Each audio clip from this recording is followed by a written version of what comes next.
Seperti rusa yang haus, rindu aliran sungaimu.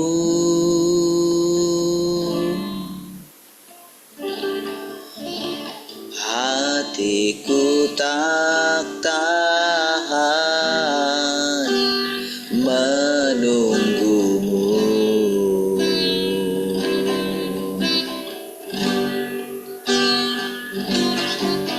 Bagai tanah gersang menanti datangnya hujan,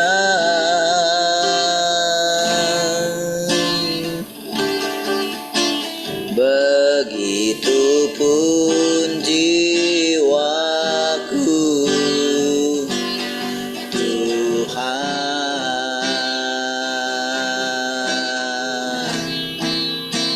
Hanya Engkau,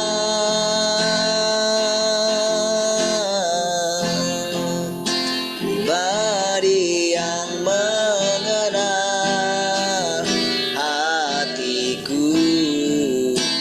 Tiada yang tersembunyi bagimu. Seluruh isi hatiku Kau tahu, dan bawaku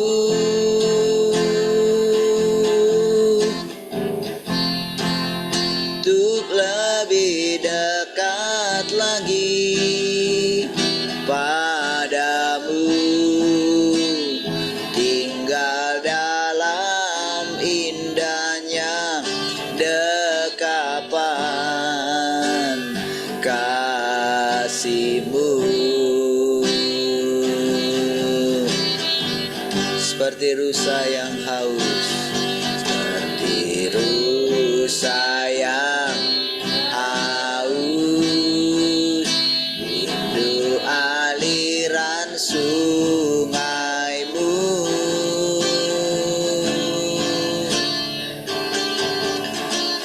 Hatiku tak tahan menunggumu. Bagai tanah gersang, bagai tanah gersang menanti datangnya hujan,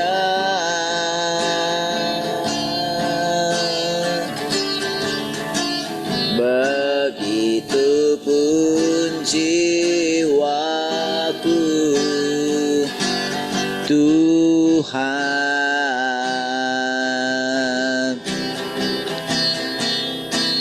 Hanya Engkau, sungguh hanya Kau, pribadi yang mengenal hatiku. Tiada yang tersembunyi bagimu. Seluruh isi hatiku Kau tahu, dan bawaku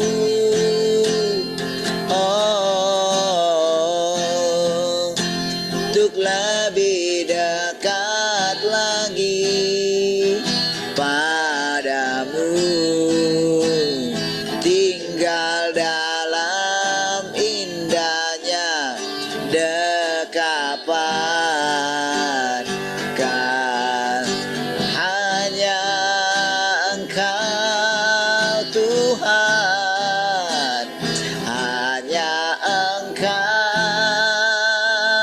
sungguh hanya Kau, pribadi yang mengenal hatiku.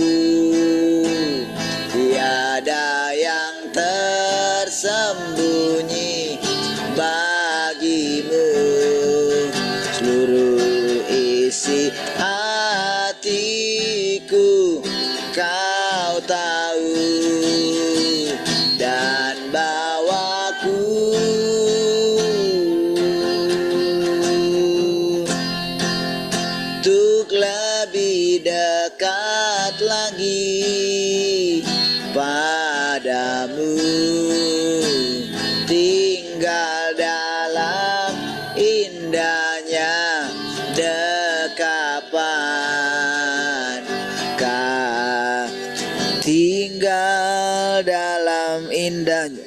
dekapan-Mu Tuhan, tinggal dalam indahnya dekapan kasih-Mu. Oh, kami mau tinggal dalam-Mu,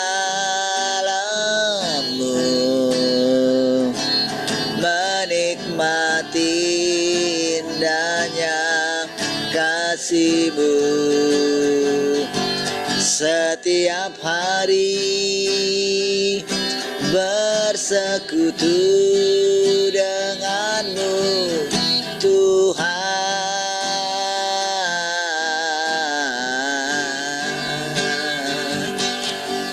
Haleluya. Oh, oh, terpujilah Engkau selamanya. Oh, haleluya, terpujilah Engkau,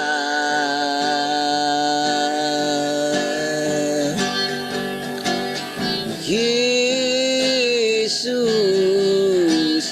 Yesus, Kau berarti bagiku.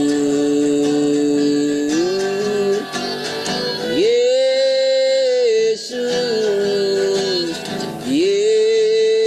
Yesus, Kau segalanya bagiku. Engkau kekuatan dan perisaiku, kepadamu rohku berserah. Engkau kekuatan, Engkau kekuatan dan perisaiku, kepadamu rohku berserah.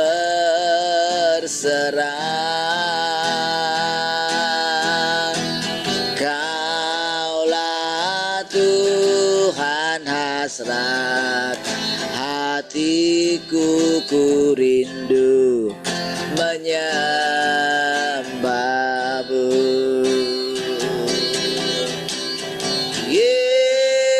Yesus, Yesus, Kau berarti bagiku.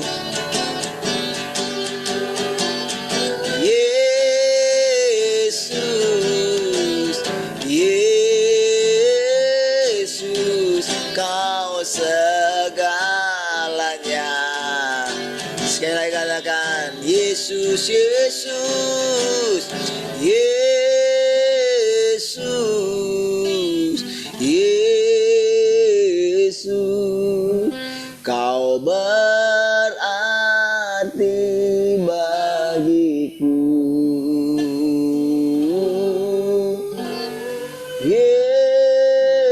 Yesus,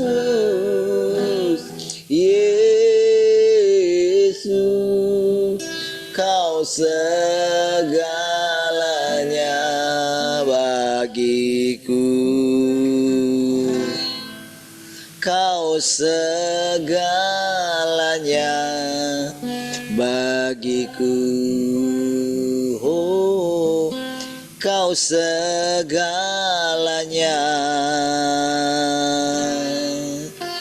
bagiku.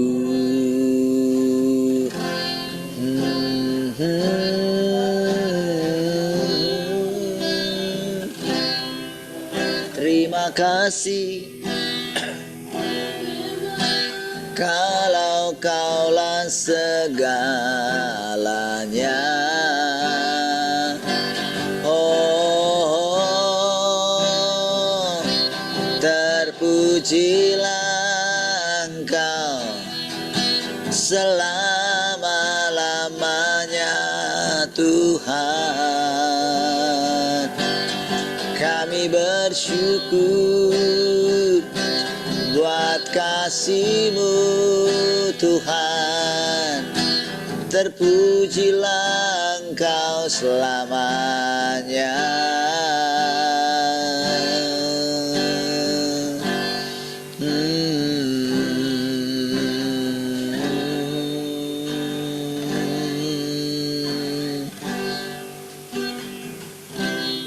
Lidiki aku, lihat hatiku, apakah ku sungguh mengasihi-Mu, Yesus. Kau yang Maha Tahu dan menilai hidupku, tak ada yang tersembunyi bagi-Mu. Telah kulihat kebaikan-Mu yang tak pernah habis di hidupku. Ku berjuang sampai akhirnya Kau dapati aku tetap setia. Telah kulihat kebaikan-Mu yang tak pernah habis di hidupku. Ku berjuang sampai akhirnya Kau dapati aku tetap setia. Sekali lagi katakan, telah kulihat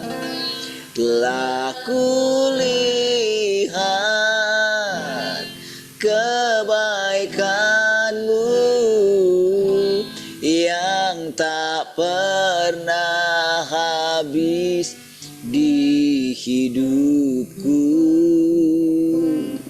Ku berjuang sampai akhirnya Kau dapati aku tetap setia. Kau dapati aku tetap setia. Kau dapati aku tetap setia.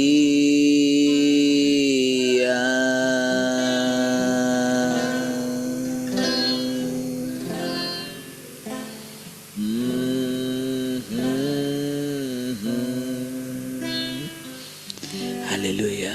Terima kasih Tuhan, kami bersyukur pagi hari ini. Terima kasih Tuhan, Engkau terus membawa kami semakin melekat dengan Engkau. Terima kasih Tuhan, pagi hari ini kami bersyukur kami boleh bersama dengan orang tua kami. Tuhan, terima kasih Tuhan buat perlindungan-Mu, boleh membawa orang tua kami boleh bersama-sama dengan kami pagi hari ini Tuhan. Terima kasih buat kasih setia-Mu Tuhan. Dalam kiranya selama orang tua kami ada di Batam Tuhan, dia boleh mengalami kesegaran dari Tuhan. Dia boleh mengalami hidupnya Tuhan yang berlimpah-limpah. Terima kasih Tuhan, kami bersyukur. Oh, semakin hari kami semakin melihat pekerjaan-Mu ya Tuhan. Terima kasih Tuhan. Kiranya Roh Kudus menerangi hati kami lagi pagi hari ini, supaya kami dapat mendengarkan firman Tuhan dengan baik Tuhan.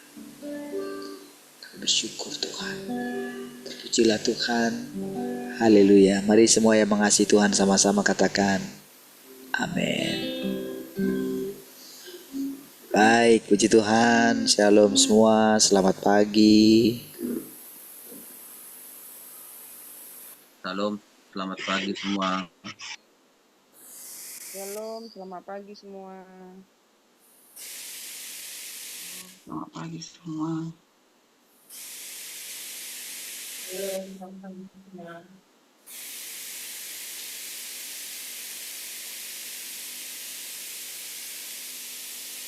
Shalom Pak Jano. Sepertinya mau bicara tadi, tapi suaranya nggak kedengaran.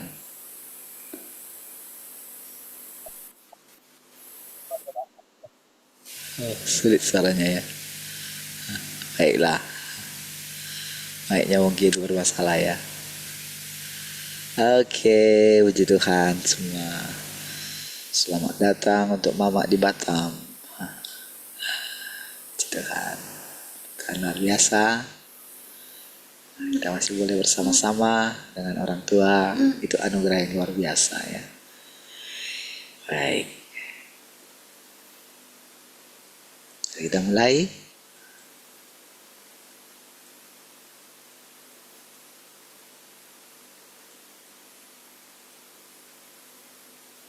Oke.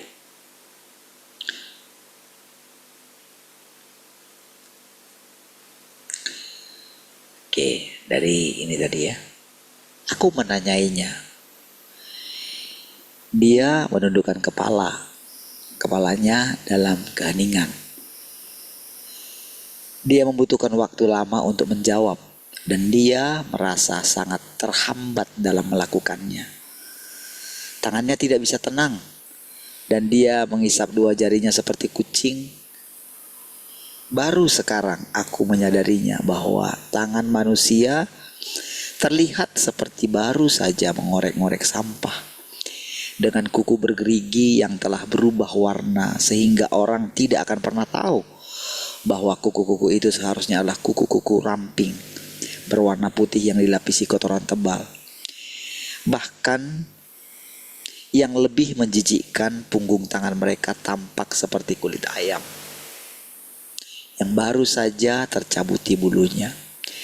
Guratan-guratan di tangan mereka hampir semuanya penuh dengan pengorbanan, darah dan keringat dari kerja keras manusia. Di dalam masing-masing tangan itu terdapat sesuatu yang terlihat seperti kotoran, tampaknya memancarkan bau tanah yang merepresentasikan dengan lebih baik betapa berharga dan terpujinya semangat manusia untuk menderita. Sehingga semangat penderitaan ini bahkan telah tertanam kuat di setiap garis-garis tangan manusia. Dari ujung rambut hingga ujung kaki, tidak satupun pakaian yang dikenakan manusia terlihat seperti kulit binatang. Tetapi mereka nyaris tidak mengetahui bahwa sekalipun mereka sangat terhormat, nilai mereka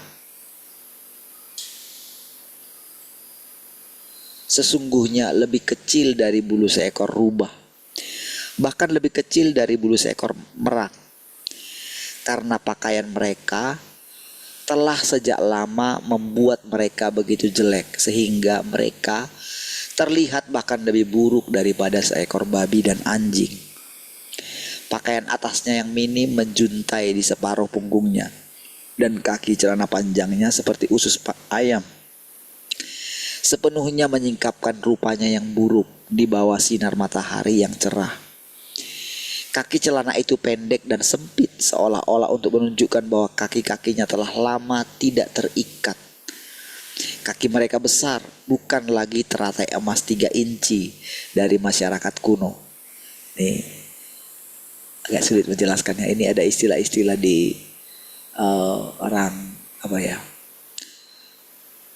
Chinese ya, yang ada di Tiongkok itu, saudara.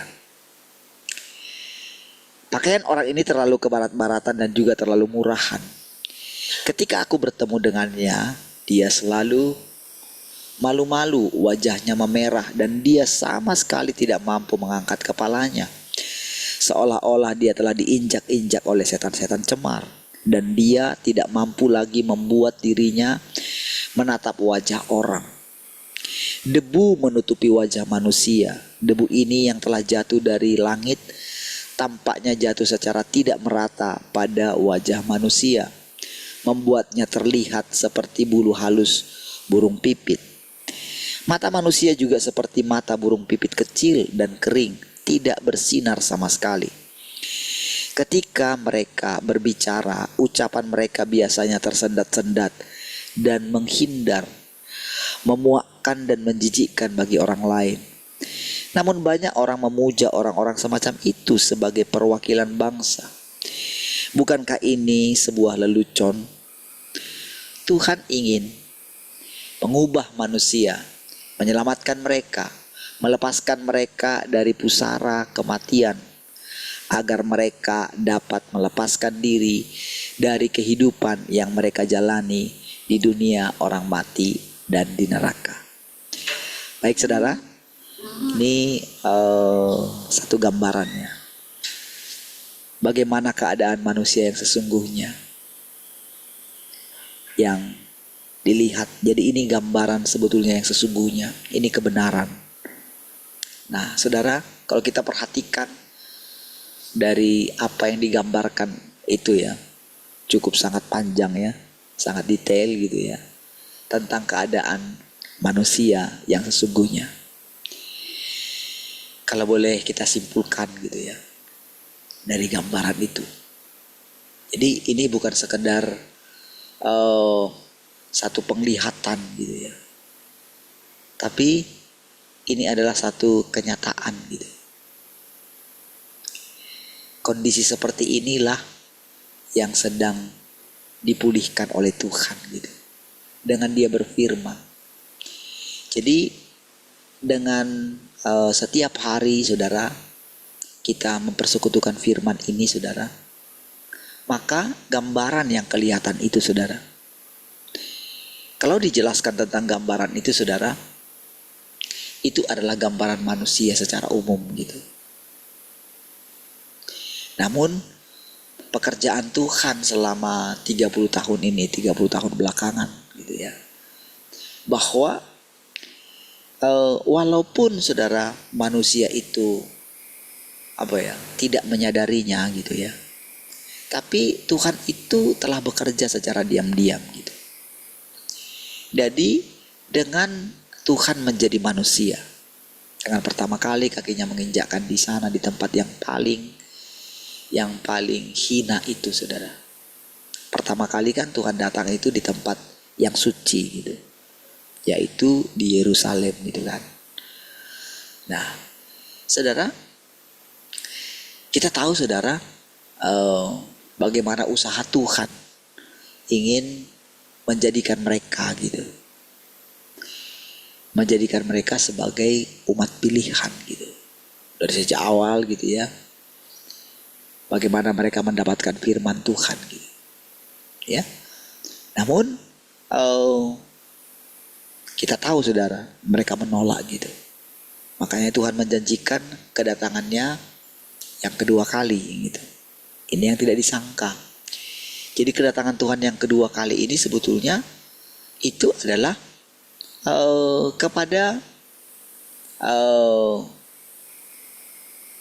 kepada orang-orang Kristen gitu, bukan lagi kepada orang Yahudi gitu ya. Namun saudara, dia datang itu di tempat yang paling menolak Injil gitu. Jadi kalau kedatangan yang pertama itu di tempat bagaimana sebetulnya orang itu percaya kepada Tuhan, tetapi kali ini dia turun di tempat di mana Injil paling ditolak gitu. Bahkan orang menyebut nama Tuhan saja itu sangat dibenci di sana gitu. Bagaimana mereka dikejar-kejar, bagaimana itu mereka mengalami. Jadi sebelum kalau kita lihat ya kira-kira tahun 50-an gitu ya, itu kekristenan di sana sudah sungguh sangat luar biasa sebetulnya. Ada hal-hal yang luar biasa terjadi gitu ya. Bagaimana benar-benar kekristenan itu sungguh ketika mereka dianiaya sekalipun saudara, itu mereka bagaimana Tuhan itu nyata gitu. Nah, jadi saudara, ketika mereka mengalami kedatangan Tuhan yang kedua gitu, jadi salah satu dari antara mereka gitu yang ada di sana gitu, inilah yang membicarakan semua firman ini saudara. Oke. Nah, jadi apa yang dialami oleh Tuhan yang Maha Kuasa ini saudara, sama seperti apa yang dialami oleh Tuhan Yesus dulu gitu. Dia ini kan, Tuhan Yesus kan kita tahu saudara, Tuhan sudah membawa semua manusia ini, sudah menanggung semuanya. Kan benar-benar dia sendirian menanggung itu di kayu salib. Bahkan ketika dia di Getsemani sekalipun, walaupun dia sangat meminta kepada murid-muridnya. Jadi keadaan murid-murid pada waktu itu saudara, itu sebetulnya mewakili juga manusia gitu. Kan mereka kan itu dipilih juga gitu. Dengan diam-diam tanpa disadari oleh murid-murid Tuhan itu, bahwa Tuhan itu sudah bekerja pertama-tama melalui Yohanes Pembaptis gitu. Bagaimana dia mempersiapkan murid-murid itu untuk menerima kedatangan Mesias yang pertama gitu, kedatangan Tuhan yang pertama gitu.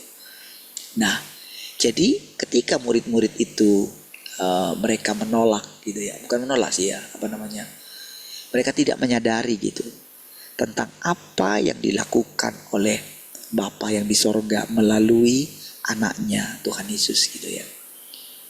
Nah, jadi bahkan kalau kita perhatikan gitu ya, Tuhan Yesus itu sendiri mengatakan, kalau boleh lakukanlah cawan ini, tapi sekiranya tidak boleh, jadilah kehendakmu gitu.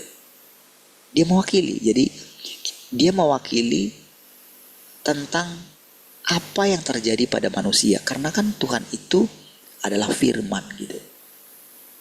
Jadi Yesus itu benar-benar adalah firman yang menjadi nyata, atau firman yang bermanifestasi, lebih tepatnya begitu gitu. Jadi kalau misalnya ketika Tuhan berfirman, ketika disampaikan melalui para nabi-nabi dulu itu saudara, itu kan nubuatan, bersifat nubuatan. Sementara Yesus itu bersifat kenyataan gitu. Makanya kan Tuhan Yesus ketika dibacakan gulungan kitab itu, ketika dia masuk ke bait suci itu, dibacakan kitab Yesaya, apa yang dikatakan oleh Tuhan gitu. Pada hari ini nas ini digenapi, katanya begitu. Jadi Yesus itu adalah kenyataan daripada Tuhan itu gitu. Jadi apapun tindakan Tuhan gitu, apapun tindakan Yesus pada waktu itu saudara, itu sebetulnya sedang mengungkapkan cerita yang sebenarnya, firman yang sebenarnya. Makanya dia katakan, tubuhku benar-benar makanan gitu. Akulah roti yang turun dari sorga.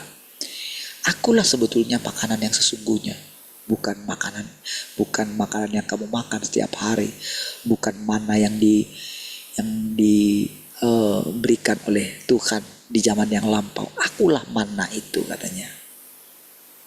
Makanya saudara, ketika Tuhan Yesus berjumpa dengan perempuan Samaria, jadi walaupun perempuan Samaria itu sebetulnya adalah satu pribadi gitu ya, namun perempuan Samaria itu mewakili semua manusia juga gitu. Jadi setiap kali saudara berjumpa dengan siapapun itu, dia mewakili satu bagian. Jadi dia bekerja secara diam-diam. Itulah artinya Tuhan bekerja secara diam-diam. Misalnya ketika saya mengatakan masalah seorang anak laki-laki itu juga dia bekerja secara diam-diam saudara. Ketika saya bisa menerangkan ini kepada saudara, mana bisa saya menerangkan ini secara lancar kepada saudara kalau bukan Roh Kudus itu yang menolong kita semua, yang menolong saya sehingga bisa menerangkan kepada kita semua gitu. Ya, yang dengan lancar, dengan bebas, tanpa hambatan gitu. Bisa menerangkan ini gitu ya. Bisa menerangkan prosedurnya gitu. Nah, kembali saudara kita kepada apa yang dialami oleh Tuhan yang Maha Kuasa ini, saudara. Jadi secara diam-diam, saudara, kalau saudara perhatikan nanti, kalau saudara semakin mendalami gitu tentang pribadi ini gitu, ya, tentang pribadi yang mengalami semua ini gitu, saudara. Bagaimana dia dilindungi, bagaimana dia itu benar-benar bukan dari kalangan pemimpin, saudara. Sama seperti dulu, saudara, ya, ketika dia datang, dia tidak menggantikan pemimpin-pemimpin rohani pada waktu itu. Tuhan Yesus maksudnya, ya. Bahkan di antara murid-muridnya sendiri pun, saudara, dia itu menunjukkan bahwa dia itu adalah para pelayan dari murid-muridnya gitu. Dia bukan menunjukkan dirinya sebagai pemimpin mereka, bukan. Nah, walaupun di dalam kitab Ibrani dikatakan bahwa Yesus itu adalah pendahulu kita gitu, atau apa namanya, ya, forerunner, apa namanya, pelari yang berlari di depan gitu. Makanya dikatakan, marilah mata kita tertuju kepada dia, katanya gitu kan, yang tekun, ya.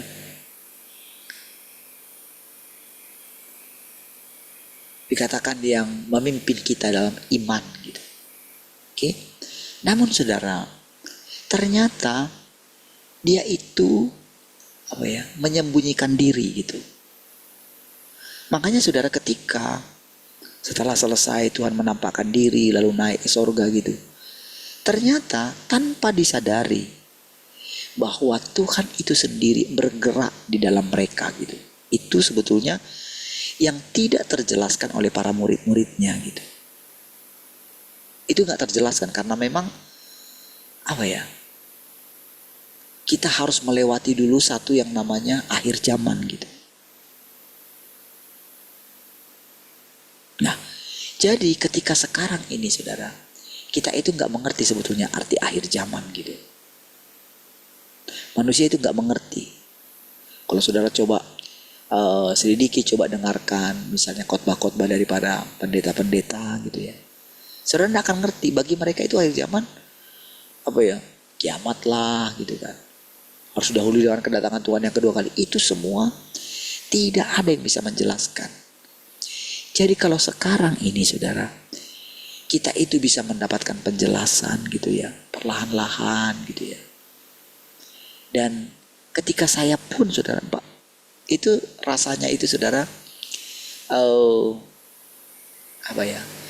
bisa menjelaskan seperti ini pun bagi saya itu gak masuk akal gitu. Bisa menjelaskan perlahan. Apalagi ketika misalnya ketika saya mengatakan lah dia secara diam-diam. Itu, saudara, bagi saya itu keadaan satu misteri gitu di dalam diri saya sendiri pun gitu. Ketika saya bicara itu. Jadi ketika saya bicara kepada saudara itu tanpa sadar, saudara, sebetulnya Tuhan itu sendiri gitu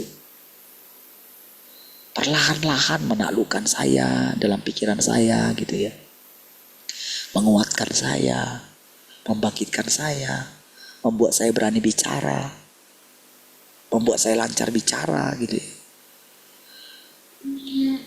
Diam-diam dalam diri saya, buka saja mulutmu gitu, aku akan menggerakkan gitu.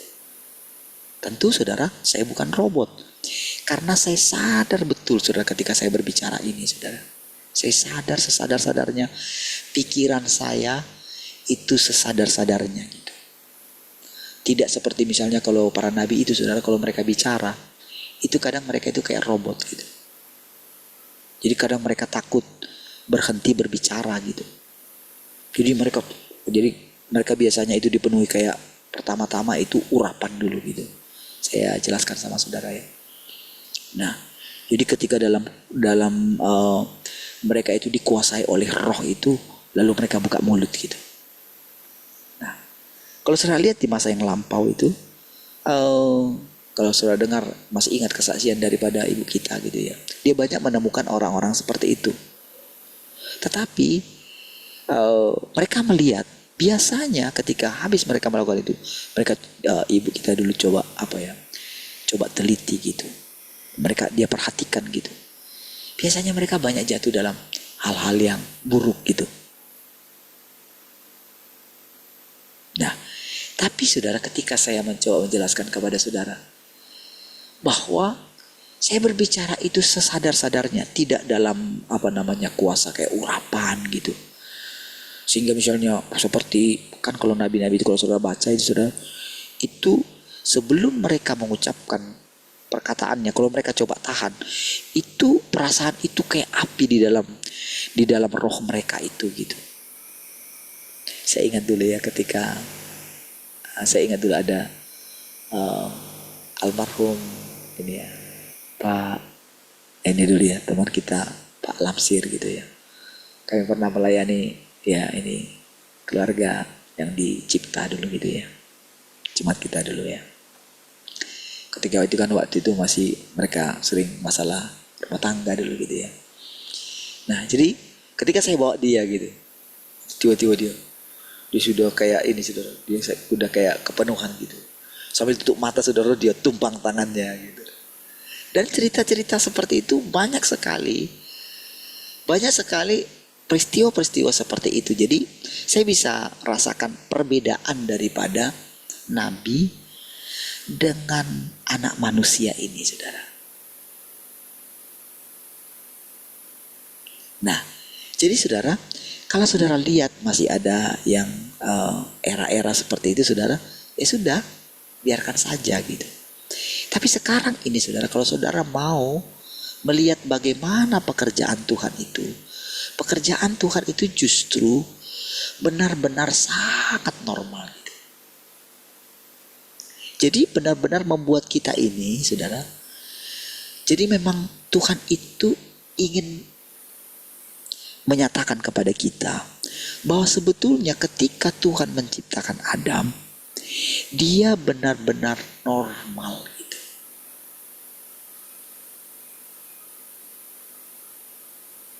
Jadi benar-benar tidak adikodrati gitu, tidak supranatural.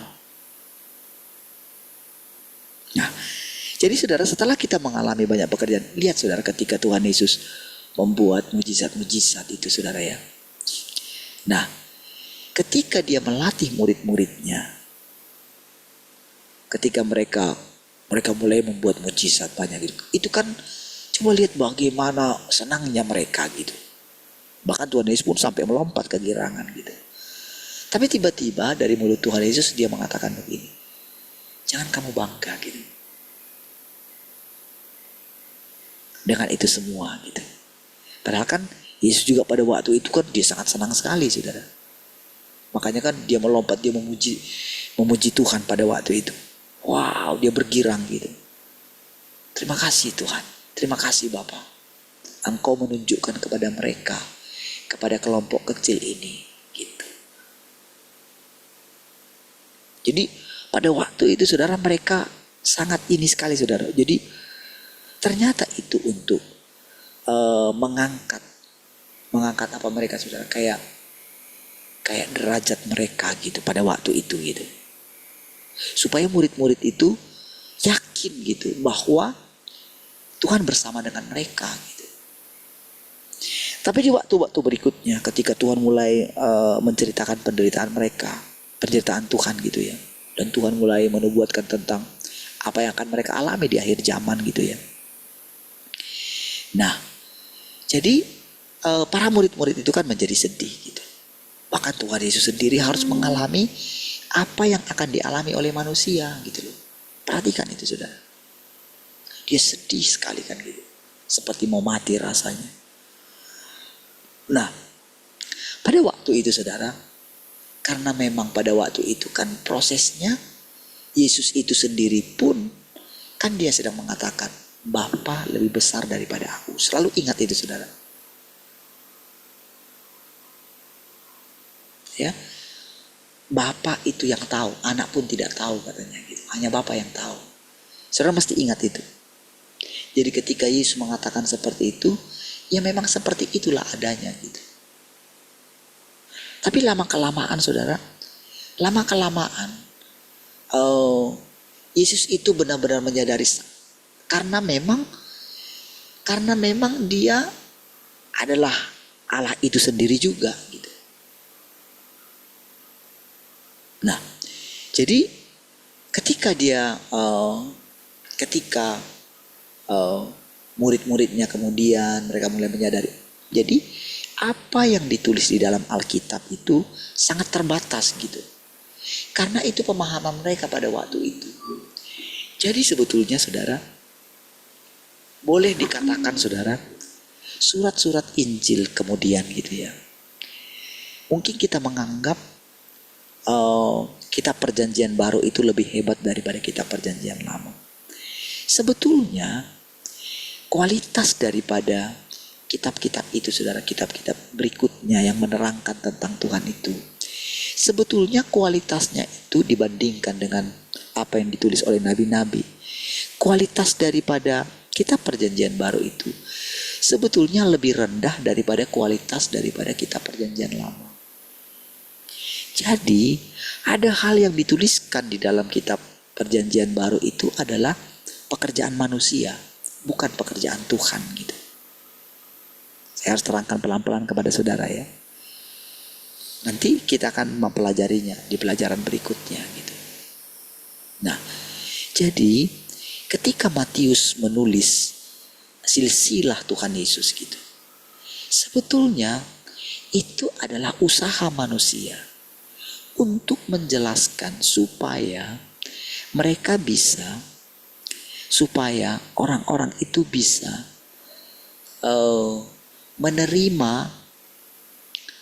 menerima Tuhan Yesus itu secara nubuatan gitu. Sebetulnya kan Tuhan Yesus itu bukanlah anaknya Yusuf, bukannya anak siapapun gitu. Karena Tuhan Yesus pun dulu mengatakan demikian.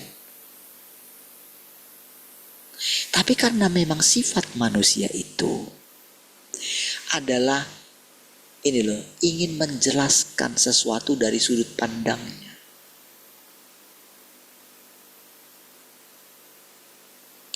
Jadi saudara, kenapa Tuhan membawa kita keluar sedikit dari keadaan itu? Kenapa mencoba menjelaskan tentang Alkitab demikian? Jadi saudara itu harus benar-benar ini ya, sudah benar-benar harus memegang kepercayaan saudara kepada Tuhan itu dengan teguh gitu. Saudara harus sangat yakin tidak ada yang bisa menyesatkan saudara. Selama saudara memiliki rasa lapar dan haus akan kebenaran, simpan itu dalam dirimu. Siapapun gak bisa menyesatkan saudara. Artinya begini, kalau saudara punya keyakinan seperti itu, engkau tidak perlu takut mendengarkan kebenaran-kebenaran yang baru. Sekalipun baru engkau dengarkan, engkau gak perlu takut sama sekali. Jadi saya harus hati-hati menjelaskan ini kepada saudara ya, karena saya tahu saudara untuk bisa menjelaskan ini kepada saudara, misalnya saya bisa menjelaskan ini kepada saudara, saya pun saya tahu ini anugerah gitu. Tak ada yang bisa menjelaskan ini. Saya secara manusia tak bisa menjelaskan ini. Gitu. Tapi bukan berarti saya itu kayak misalnya kayak dipakai oleh orang lain untuk menjelaskan ini, dipakai oleh roh lain untuk menjelaskan ini, tidak. Jadi Tuhan itu tersembunyi gitu. Jadi ketika dia berbicara ini saudara, di dalam hati saya itu saudara ada satu kegentaran gitu. Karena begini saudara, aduh, kami ini berbicara mengenai Tuhan. Saya ini berbicara mengenai Tuhan. Ternyata Tuhan itu sedang berbicara melalui mulut saya gitu. Itu saudara, itu ada satu kegentaran untuk berbicara kepada saudara. Jadi kalau bukan karena mengenal Tuhan itu, kalau bukan karena benar-benar percaya kalau Tuhan itu sangat mengasihi kita, sangat mengasihi saya, dengan kasih yang tidak terduga gitu, saya tidak akan pernah berani berbicara kepada saudara. Nggak akan pernah.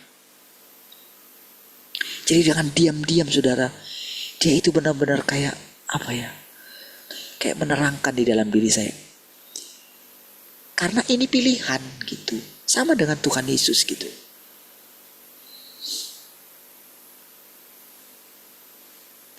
Kan dia itu kan ibarat dari apa ya, kan dia itu kan ketika malaikat Tuhan datang kepada ibunya gitu, jangan takut Maria katanya gitu, karena engkau sedang mengandung dari roh Yahweh, misalnya dia ngomong kayak gitu, mengandung dari Roh Kudus katanya. Nggak ada yang mengerti itu saudara.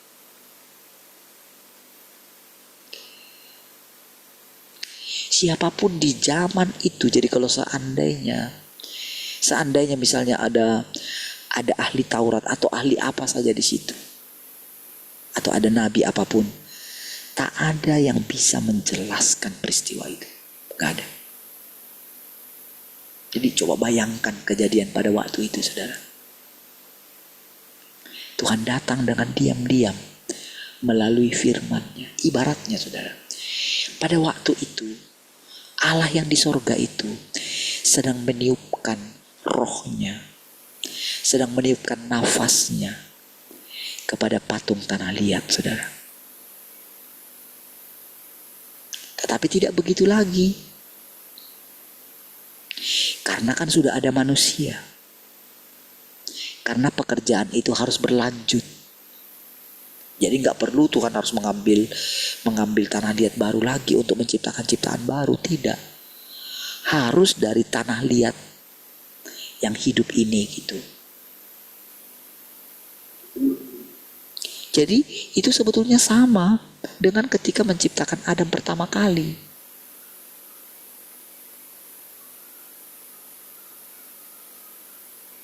Jadi kalau Adam yang pertama itu dia berdiri sendiri gitu, kan dia dikalahkan, ditipu oleh iblis gitu.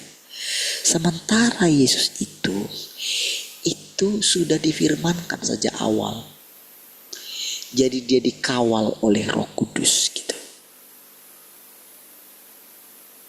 dilindungi, dinaungi, dipelihara, dibimbing.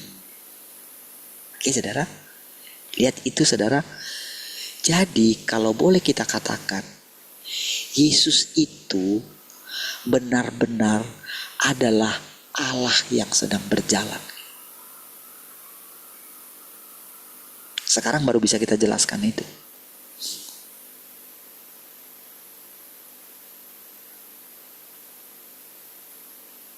Dulu tidak bisa. Dan sekarang secara diam-diam saudara, Tuhan itu menjelaskan kepada kita. Dan yang menjelaskan kepada saudara adalah manusia biasa juga, yang sama seperti saudara. Kita yang dirusak. Tapi Tuhan sudah bilang bahwa Tuhan sudah datang di antara kita dan sekali lagi menjadi manusia. Inilah misterinya.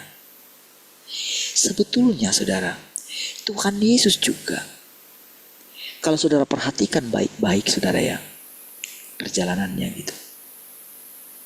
Ketika dia umur 12 tahun, karena itu yang dicatat di dalam kitab Injil gitu. Yang lain gak ada dicatat gitu. Masa kanak-kanaknya itu. Memang kalau kita lihat sejarah bisa kita baca. Tapi kan itu karena tidak dikatakan menjadi Alkitab, kan sulit kita mempercayainya. Ya. Nah, karena itu yang ada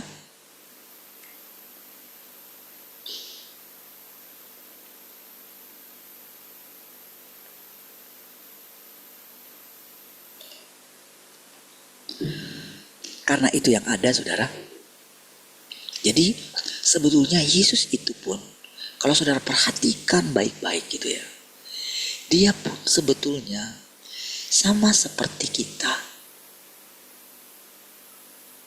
Namun karena memang dia itu Karena memang sudah dikatakan di dalam firman Tuhan, dia sudah ditentukan. Perhatikan baik-baik. Jadi benar-benar Allah itu yang tidak kita lihat itu memang benar-benar lebih leluasa di dalam dia.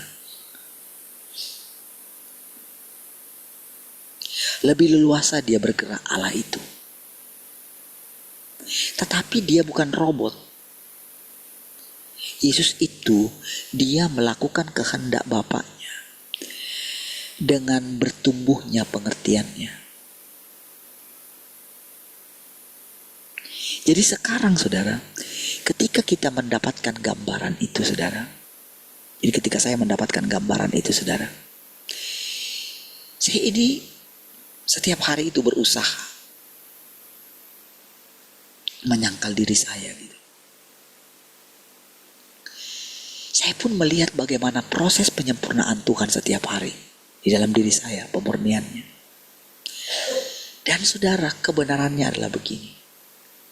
Kita tidak boleh berusaha untuk melakukan apapun dari diri kita sendiri. Jadi, kadang-kadang kita tertipu begini. Kadang-kadang manusia itu tertipu, ingin berusaha menjadi lebih baik di antara yang lain. Di sinilah permasalahannya. Karena kalau sudah sampai seperti itu saudara, orang akan memuja manusia. Sementara Yesus, kalau saudara perhatikan di dalam setiap penampakannya, dia selalu membawa mereka kepada Bapa. Dalam pengajarannya, dalam firman-Nya, dia selalu membawa kita kepada Allah itu sendiri. Jadi sesadar-sadarnya dia mengatakan itu. Jadi saudara, kalau saudara ingin menguji roh apa yang sedang bekerja di dalam diri saudara, atau menguji roh apa yang sedang bekerja di dalam diri saya, saudara cukup melihat apakah orang itu tetap membawa kita kepada Allah yang sesungguhnya itu, saudara. Apakah kita sedang berusaha mencari pujian manusia atau enggak? Itu alarmnya. Dan itu saya tetapkan di dalam diri saya, alarmnya gitu. Sehingga saudara, kalau misalnya ada pencobaan-pencobaan, jadi Paulus itu saudara, di mana letak kesalahannya yang paling fatal sebetulnya? Ini saudara, orang tidak mengerti. Kenapa banyak orang memuja-muja para rasul-rasul? Kenapa mereka banyak lebih memperhatikan perkataan daripada rasul-rasul itu? Sementara Yesusnya sudah datang. Tuhan sudah datang. Jadi pada waktu itu saudara, kalau saudara lihat, Paulus itu sampai mengatakan kan begini. Kalau ada orang yang memberitakan Kristus, Injil yang lain katanya, tidak seperti yang aku beritakan, terkutuklah dia, sekalipun itu dari antara malaikat, katanya gitu. Dia sebetulnya sedang mengkat dengan perkataannya itu. Makanya dia mengucapkan perkataan-perkataan, kalau boleh dibilang, itu adalah usaha dia, kepintaran dia.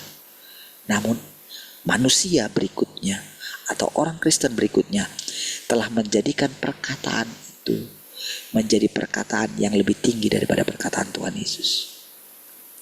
Seandainya tidak ada perkataan daripada Paulus tentang pengangkatan segala macam, yang di kitab Korintus, di kitab Timotius, di kitab apa itu ya, Tesalonika gitu, tentu orang Kristen berikutnya akan lebih mudah menerima kedatangan Mesias yang secara diam-diam ini. Karena perkataan itulah makanya orang-orang di Cina itu, mereka itu menunggu-nunggu melihat ke langit, kapan engkau datang Tuhan gitu. Jemput kami sudah mau mati nih. Mereka lari ke sana kemari. Tapi secara diam-diam Tuhan telah datang. Makanya dia bilang, memang aku baru bersama dengan kamu. Sudah baca dalam firman Tuhan ini.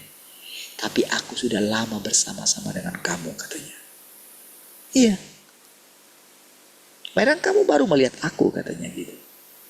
Apa artinya, saudara? Jadi sebetulnya Tuhan itu sudah datang. Makanya tidak salah Tuhan Yesus mengatakan dulu, aku datang segera.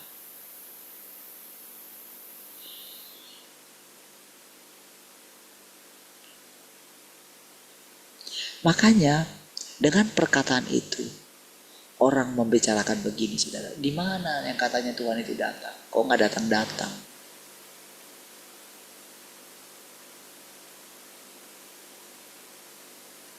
Jadi saudara, jangan pernah berpikir lagi begini. Kapan Tuhan itu datangnya? Di mana Tuhan itu datangnya? Lalu kita menunggu-nunggu misalnya ketika kita berdoa. Mencari-cari, atau kita mencari-cari kemana-mana. Bukan begitu, saudara. Ketika saudara setiap pagi kita bersekutu, Tuhan itu sedang ada di antara kita.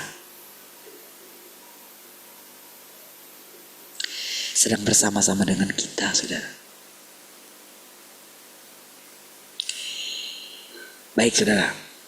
Kita coba lanjutkan ya, karena ini adalah jalan masuknya. Oke. Ini adalah penjelasan-penjelasannya yang dari itu ya. Kita nggak usah terlalu lama di sini ya. Karena boleh kira-kira dari bagian 5 itu saudara, dari bagian akhirnya itu dia sedang menunjukkan keadaan manusia yang sesungguhnya.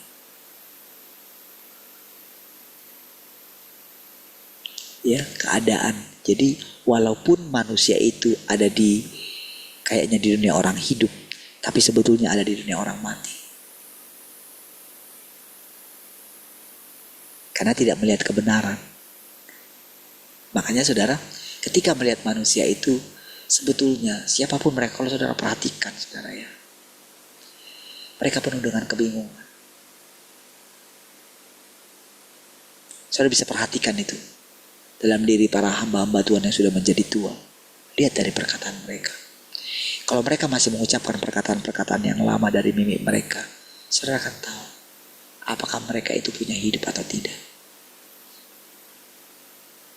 Jadi jangan kaget saudara kalau Tuhan mengatakan bahwa keadaan ini juga keadaan mereka yang mengatakan diri mereka para pemimpin-pemimpin rohani.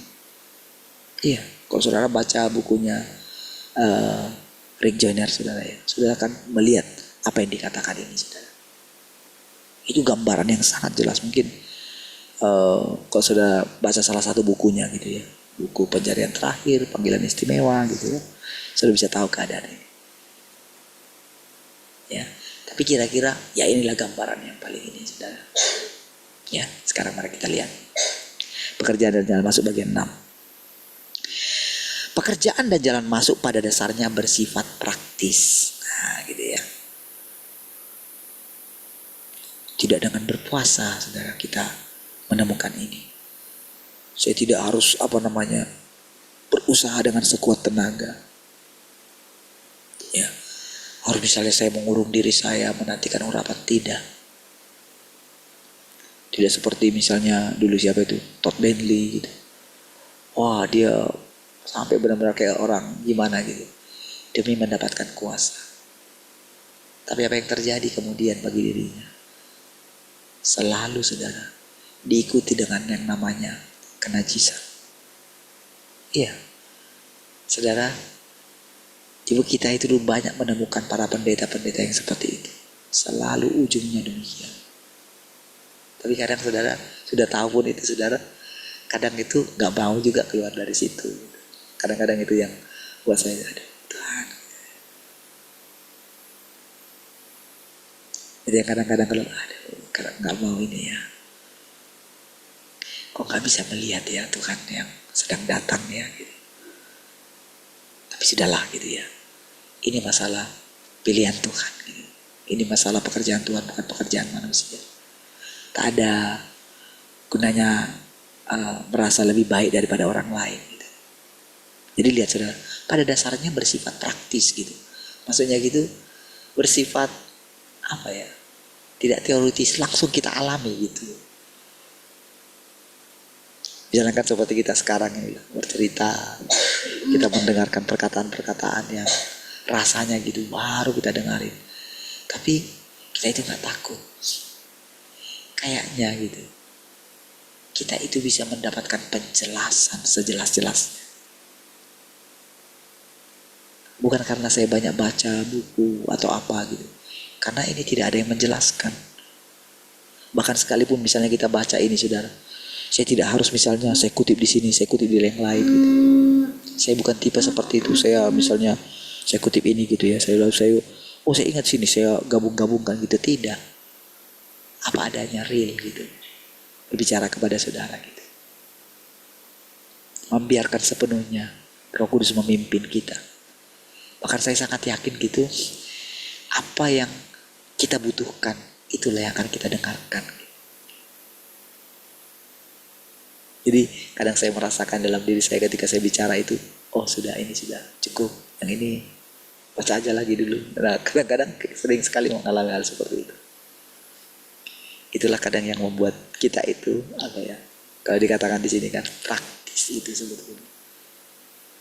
Jadi begitu kita mendengarkan kata praktis itu, apa ya, gimana lah coba saudara, kita itu biasa gitu kan, kita normal, gak tegang gitu ya, kita bicara, saya pun hidup apa adanya gitu ya. Iya, setiap hari kan. Bagi saya saudara, bagi saya saudara, ketika Tuhan pilih seseorang itu unik gitu. Jadi saya percaya saja saudara dengan pilihan Tuhan atas hidup saya. Saya unik gitu. Saya tidak perlu berusaha sekudus Paulus gitu kan. Kan Paulus itu suruh pengen sekali kalau hidup kudus. Itu dari lahir loh dia saudara. Itu ibaratnya kalau manusia dia dipilih, jadi sampai kan dia kan sampai diserahkan ke rumah Tuhan pada umur 8 hari, jadi ini gitu saudara. Itu benar-benar saudara, dari lahir orang tuanya saudara.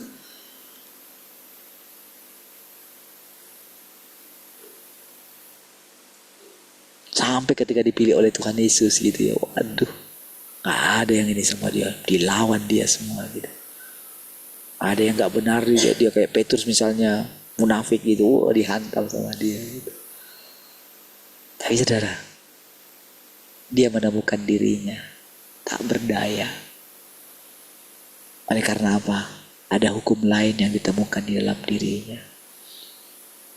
Dia manusia celaka. Ya, tapi hampir terlambat lah gitu. Tapi sekarang saudara, puji Tuhan saudara, kita itu apa ya, dengan pertolongan firman Tuhan ini saudara, tentu saudara, mata kita tertuju kepada Tuhan, kepada Bapa yang di surga itu saudara. Tapi kita mesti menerima anak juga. Kita mesti menghormati anak juga. Karena siapa yang tidak menghormati anak, dia tidak menghormati Bapa.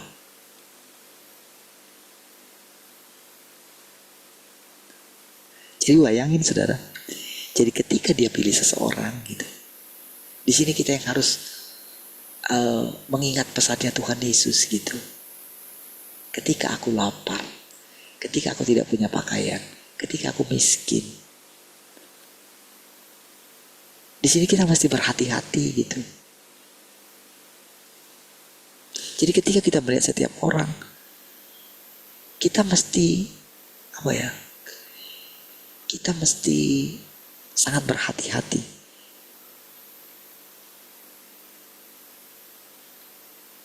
Dalam menyikapi pertemuan kita dengan siapapun. Karena Tuhan sudah atur semuanya.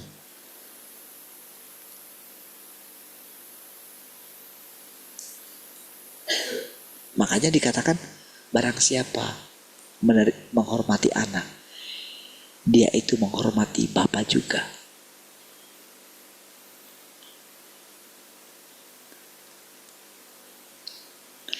Betapa benar-benar saudara kita itu sedang ditunjukkan dia sesuatu hal yang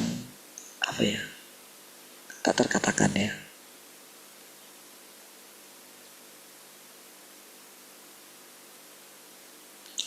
Kita bersekutu bersama-sama sebagai manusia normal satu dengan yang lain gitu. Di satu sisi yang lain saudara, kita sedang melayani Tuhan.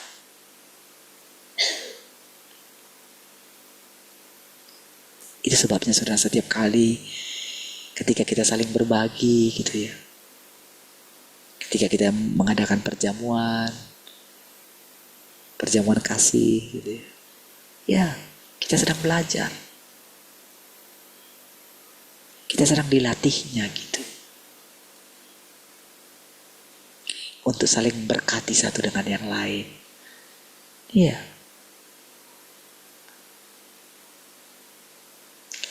Apapun yang kita lakukan, mesti kita lakukan seperti untuk Tuhan. Disitulah kita akan melihat saudara, kalau Tuhan itu sangat lembut mengasihi siapapun gitu. Iya. Yang berbeda pandangan dengan kita, yang berbeda agama dengan kita. Saudara, ketika dulu ponakan saya itu, karena sebelum dia itu nikah dengan yang sudah beristri itu ya, masalah kan, jadi dikatakan istrinya, suaminya itu kayaknya ada di kampung itu juga gitu. Terus ketika saya dengar dia itu menjadi Muslim gitu ya, kan boleh dikatakan kan dia itu kan kayak anak saya gitu, karena saya mandikan dari bayi, bayangin kan, nggak ada yang kebetulan kan. Jadi waktu itu saya yang kerja waktu itu gitu ya, karena saya sudah berusaha cari kerja juga gitu. Jadi saya itu kerja di pabrik ikan gitu, jadi pabrik cumi-cumi gitu ya, saya ingat dulu itu. Jadi kalau pulang itu sudah, waduh, bau sekali dia itu. Tapi jadi satu harian itu saudara, dari mandiin, dari ini saya gitu, karena saya juga kerja gitu. Jadi boleh dikatakan saya itu kayak bapaknya lagi. Iya. Dan pada waktu dia mau ini saudara, itu masih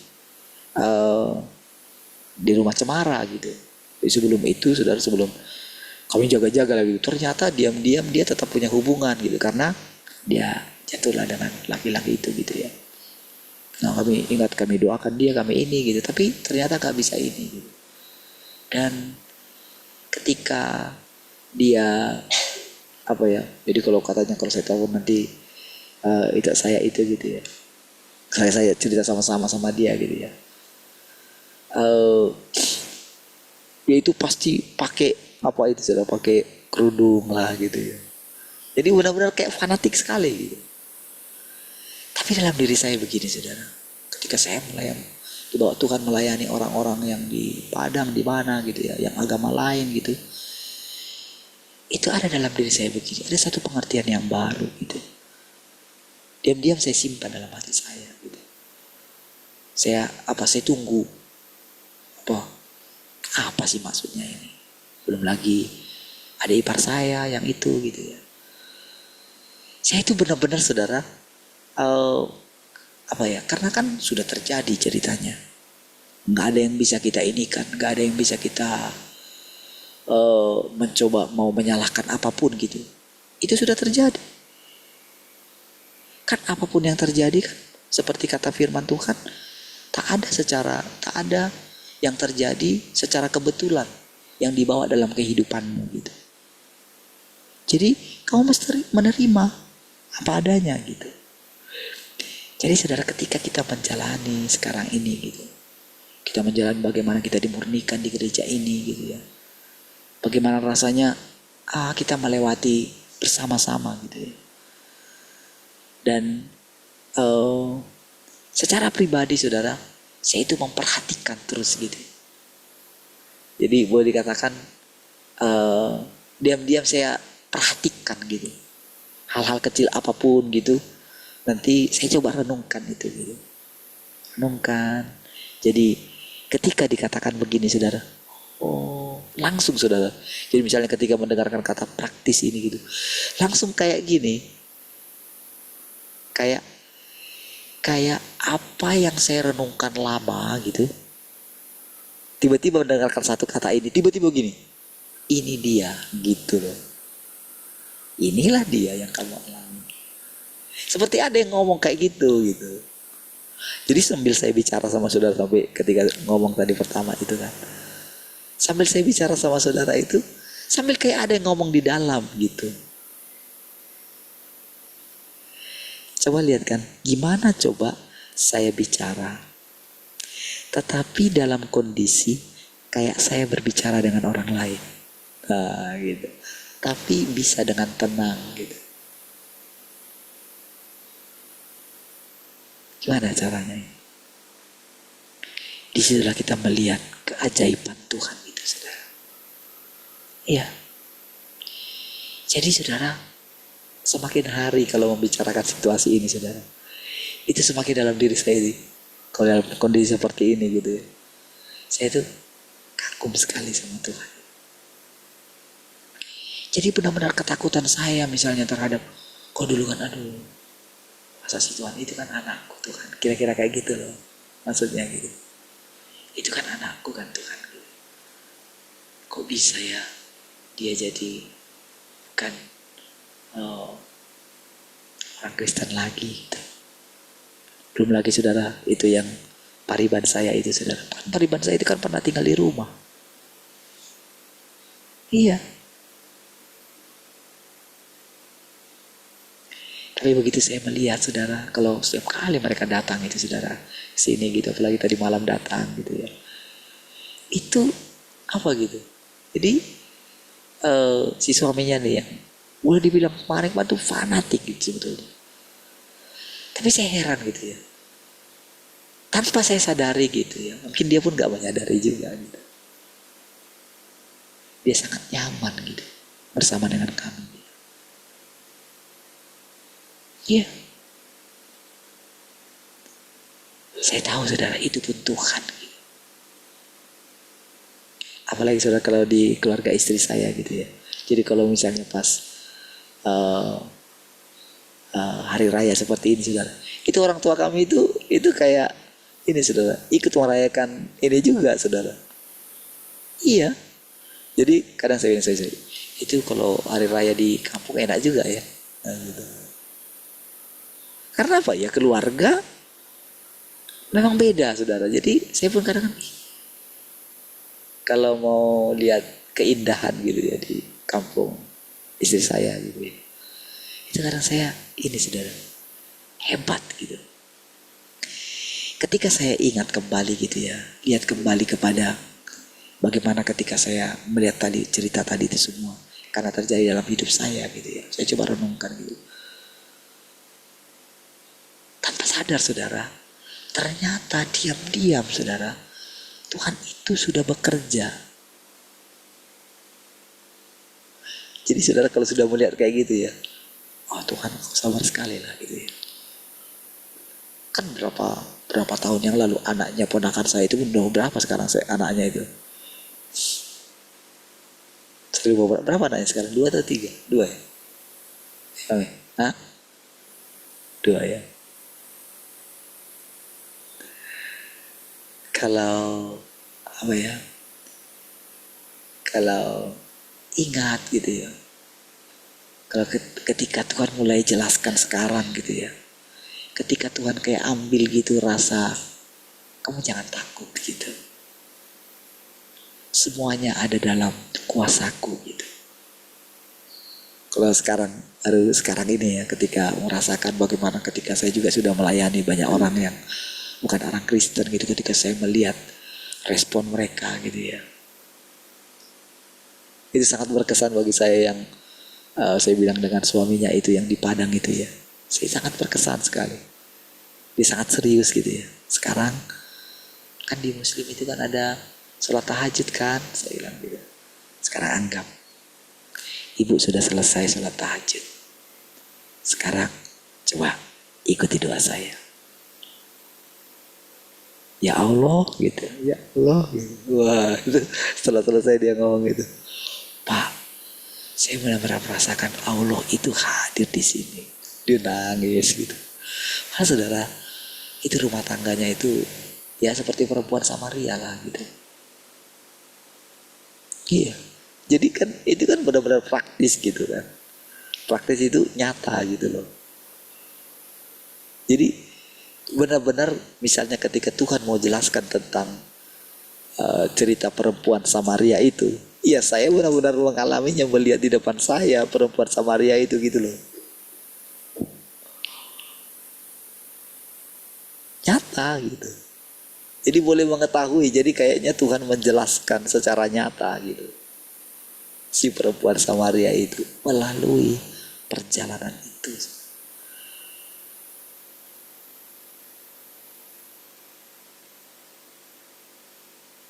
Saudara tahukah saudara?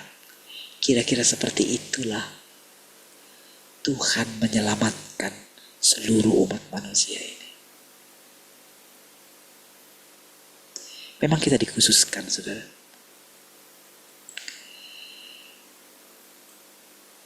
Memang dia pilih dulu sekelompok orang, saudara.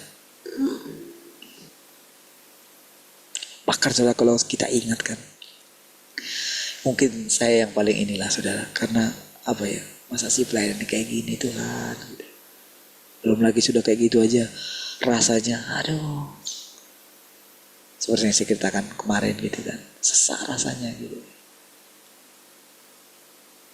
Dimana kita belum melihat bagaimana Tuhan sedang ada di antara kita.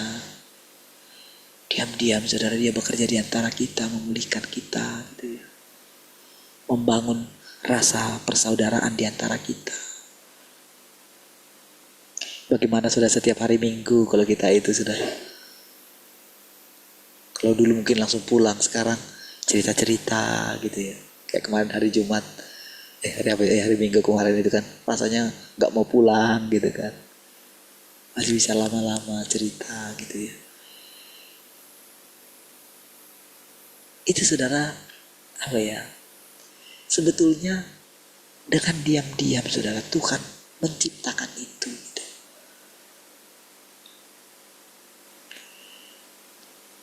Perlahan tapi pasti saudara.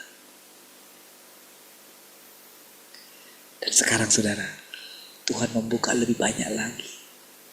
Ya, entah bagaimana nanti pola daripada pekerjaan Tuhan ini saudara.